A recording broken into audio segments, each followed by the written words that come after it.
বাংলাদেশ জুড়ে প্রকৃতি যেন আগুনের হলকা ছড়াচ্ছে। গত কয়েকদিন ধরে বয়ে যাওয়া মৃদু তাপ প্রবাহ এখন দানবীয় রূপ ধারণ করতে যাচ্ছে।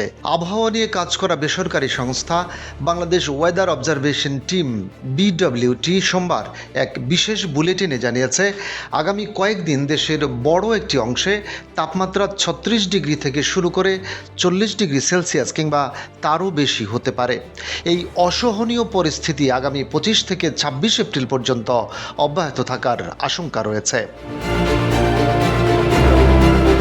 বিডব্লিউটি এর পূর্বাভাস অনুযায়ী এবারের তাপ প্রবাহের প্রধান কেন্দ্রবিন্দু হতে যাচ্ছে দেশের দক্ষিণ পশ্চিম ও মধ্যাঞ্চল, বিশেষ করে রাজশাহী ও খুলনা বিভাগের জেলাগুলো যেন ফুটন্ত কড়াইয়ে পরিণত হতে যাচ্ছে।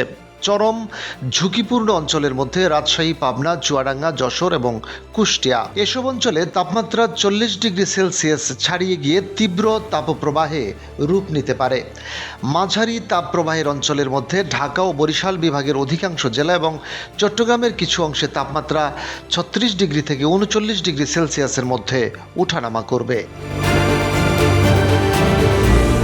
তাছাড়া আক্রান্ত জেলার তালিকায় রয়েছে নাটোর, বগুড়া, মেহেরপুর, ঝিনাইদহ, মাগুরা, নড়াইল, সাতক্ষীরা, বাগেরহাট, গোপালগঞ্জ, রাজবাড়ী, ফরিদপুর, টাঙ্গাইল, নারায়ণগঞ্জ, মাদারীপুর, চাঁদপুর, কুমিল্লা, পটুয়াখালী, পিরোজপুর, ঝালকাঠি, রাঙ্গামাটি ও খাগড়াছড়ি।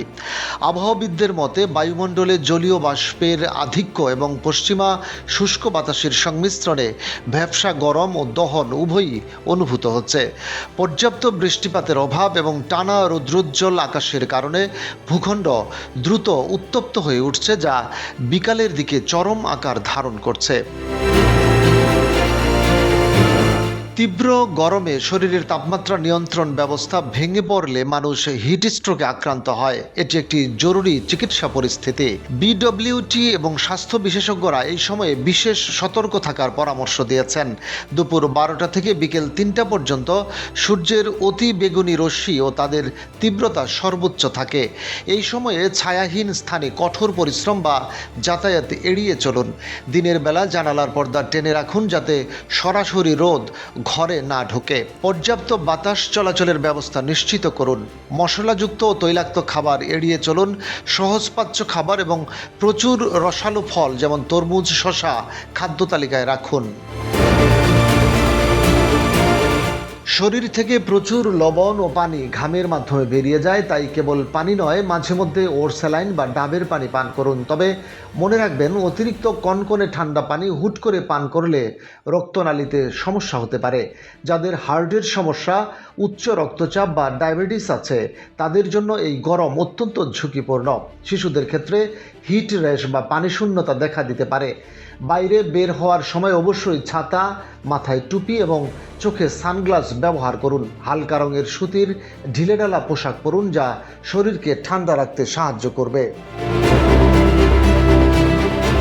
তীব্র গরমে ফসলের ক্ষতি হতে পারে। কৃষকদের পরামর্শ দেওয়া হয়েছে যাতে সেচ কার্যক্রম বৃদ্ধি করা হয় এবং গবাদি পশুকে রোদে দীর্ঘক্ষণ না রেখে শীতল ও ছায়াযুক্ত স্থানে পর্যাপ্ত পানির ব্যবস্থা করা হয়।